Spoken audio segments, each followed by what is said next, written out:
केंद्रीय कैबिनेट ने बुधवार को पर्सनल डेटा प्रोटेक्शन बिल 2023 के ड्राफ्ट को मंजूरी दे दी। इस बिल को संसद के मानसून सत्र में पेश किया जाएगा।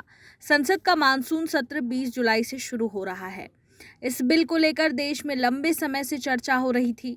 आइए जानते हैं इस बिल में क्या क्या प्रावधान है, इसे बनाने के पीछे का उद्देश्य क्या है और बिल को किस तरह से तैयार किया गया है। आइए आपको बताते हैं कि पहले इस बिल को बनाने की ज़रूरत आखिर क्यों पड़ी।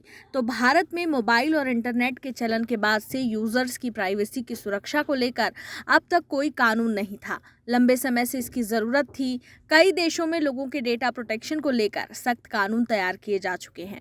सुप्रीम कोर्ट ने सोशल मीडिया यूज़र्स की प्राइवेसी को लेकर चिंता जाहिर की थी। कोर्ट ने फैसला सुनाया था कि निजता का अधिकार एक मौलिक अधिकार है। इसके बाद केंद्र ने इस पर काम शुरू किया था। पिछले साल दिसंबर में केंद्रीय मंत्री अश्विनी वैष्णव ने कहा था कि सरकार संसद के मानसून सत्र में डेटा प्रोटेक्शन बिल और दूरसंचार बिल पारित कर सकती है।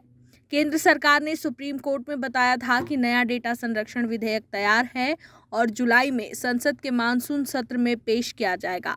फिलहाल सख्त कानून न होने की वजह से डेटा एकत्र करने वाली कंपनियां इसका कई दफ़ा फ़ायदा उठाती हैं। बैंक, क्रेडिट कार्ड और इंश्योरेंस से जुड़ी जानकारियां आए दिन लीक हो जाती हैं। ऐसे में लोग अपने डेटा की प्राइवेसी को लेकर परेशान रहते हैं। अब जानिए कि बिल में आखिर क्या है। तो यूजर्स के डेटा को सुरक्षित रखने के लिए सरकार ने एक बिल तैयार किया। इसे पर्सनल डेटा प्रोटेक्शन बिल 2023 का नाम दिया गया है। बिल में प्रावधान है कि अगर किसी कंपनी द्वारा यूजर्स का डेटा लीक किया जाता है और कंपनी द्वारा ये नियम तोड़ा जाता है तो उस पर 250 करोड़ रुपए तक का जुर्माना भी लगाया जा सकता है। यह कानून लागू होने के बाद लोगों को अपने डेटा कलेक्शन, स्टोरेज और उसके प्रोसेसिंग के बारे में डिटेल मांगने का अधिकार मिल जाएगा। बिल में पिछले ड्राफ्ट के लगभग सभी प्रावधान शामिल हैं जो इलेक्ट्रॉनिक्स और आईटी मंत्रालय ने सुझाव के लिए नवंबर 2022 में जारी किए थे। नए ड्राफ्ट को लाने से पहले सरकार ने सरकार से बाहर के संगठनों में 48 नए ड्राफ्ट को लाने से पहले सरकार ने सरकार के बाहर के संगठनों 48 और 38 सरकारी संगठनों से सुझाव लिए। कुल 21,660 सुझाव आए। इनमें से लगभग सभी पर विचार किया गया। विवाद की स्थिति को लेकर भी इसमें प्रावधान किया गया है। अगर कोई विवाद होता है तो इस स्थिति में डेटा प्रोटेक्शन बोर्ड फैसला करेगा। नागरिकों को सिविल कोड में जाकर मुआवजे का दावा करने का अधिकार होगा। ऐसी बहुत सी चीज़ें हैं जो धीरे धीरे विकसित होंगी।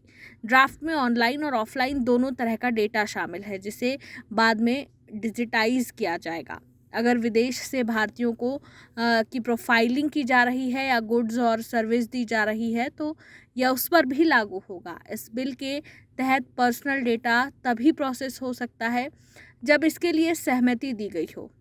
ड्राफ्ट में ये भी कहा गया कि कानूनी या व्यावसायिक उद्देश्यों के लिए आवश्यक नहीं होने पर उपयोगकर्ताओं के डेटा को अपने पास बरकरार नहीं रखा जाना चाहिए। नया personal data protection bill biometric data के मालिक को पूर्ण अधिकार भी देता है। यहाँ तक कि अगर किसी एम्प्लॉयर को अटेंडेंस के लिए किसी कर्मचारी के बायोमेट्रिक डेटा की आवश्यकता होती है तो उसे स्पष्ट रूप से संबंधित कर्मचारी से सहमति की आवश्यकता होगी।